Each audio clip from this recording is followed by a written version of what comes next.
Estimation calculation गर्दाखेरि मैले हेर्ने पाटोमा चाहिँ म ब्याङ्क ग्यारेन्टी पनि राख्छु, जसले चाहिँ तपाईँलाई एउटा इन्टरभल दिन्छ।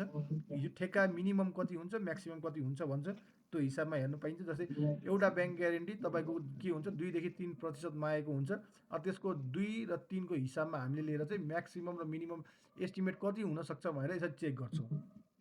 त्यसपछि हामीसँग एभरेज कन्स्ट्रक्सन टर्नओभर दिएको हुन्छ है। कन्स्ट्रक्सन टर्नओभर कति दिएको हुन्छ त्यही हिसाबमा अब हामीले यो स्ट्यान्डर्ड बिडिङ डकुमेन्टबाट निकालेको कुरा not be less than 1.5 into भी/टी भन्छ, जसमा भी भनेको एस्टिमेट र टी भनेको टाइम पिरियड। टाइम पिरियड कहाँ हुन्छ भन्ने कुरा तपाईँलाई लाग्ला। यो स्पेसल कन्डिसन अफ कन्ट्र्याक्टमा तपाईँको त्यहाँ इन्टेन्डेन्स कम्प्लिसन डेट भनेर लेखिएको हुन्छ, त्यहीँबाट हेरेर चाहिँ तपाईँले यसलाई राख्नुपर्ने हुन्छ। र यसरी तपाईँले हिसाब गरेपछि यो यतिसम्म चाहिँ हाम्रो भ्यालु आउन सक्छ भन्ने कुरा चाहिँ यहाँ हिसाबमा आउँछ। त्यसपछि बिड क्यापासिटीबाट पनि अर्को तपाईँले रेन्जै हेर्न सक्नुहुन्छ।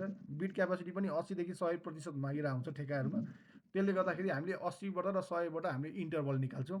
इन्टरभल निकालेपछि यो इन्टरभल भित्र पऱ्यो कि परेन, यो माथिको मात्र चेक गर्ने कि यहाँ तलबाट पनि चेक गर्ने, पऱ्यो कि परेन भनेर हामीले चेक गर्छौँ है। त्यसपछि सिमिलर वर्क्समा चाहिँ अब हामीलाई के भन्छ भन्दाखेरि चाहिँ 10 करोडभन्दा मुनिको काम छ भने सिमिलर वर्क्समा चाहिँ 40% को चाहिँ एक्सपिरियन्स मागिरहेको हुन्छ है।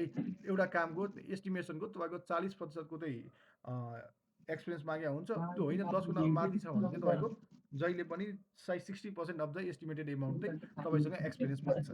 जसले गर्दाखेरि हामीले के गर्छौँ, यो जुन दिएको रकम छ त्यसलाई भागा 0.6 गरिदिन्छौँ र हामीले एस्टिमेसन यसरी चाहिँ नियर टु हामीले क्याल्कुलेसन गर्छौँ है। जस्तै यसमा अब हामीले हजुर सर यो प्रोफाइलमा बिड क्यापेसिटी 0 मा